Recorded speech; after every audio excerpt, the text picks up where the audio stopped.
Bonjour et merci à vous de nous rejoindre pour les perspectives quotidiennes du marché de ce vendredi.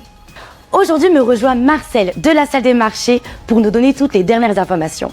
Marcel. Le président Poutine a signé la première loi crypto complète de la Russie, créant un marché supervisé par la Banque centrale pour l'échange de devises numériques, en vigueur le 1er septembre 2026. La Banque centrale du Mexique, Banxico, a maintenu son taux d'intérêt directeur à 6,5% à l'unanimité. L'inflation globale est tombée à 3,55% à la mi-juin, tandis que l'inflation sous-jacente a ralenti à 4,12% contre un objectif de 3%. Le premier directeur général adjoint du Fonds monétaire international, Dan Katz, a déclaré que la relance économique du Japon permet à la Bank of Japan de continuer à normaliser sa politique monétaire. Il a souligné que les réformes structurelles de l'ère de l'ancien Premier ministre Shinzo Abe portent leurs fruits. Les actions Google ont dégringolé de 4,1% lors de la dernière session. L'indicateur MACD indique un mouvement baissier. La paire euro-dollar s'est échangée latéralement lors de la dernière session. L'indicateur stochastique RSI indique un marché suracheté. La paire livre sterling-dollar s'est échangée latéralement lors de la dernière session.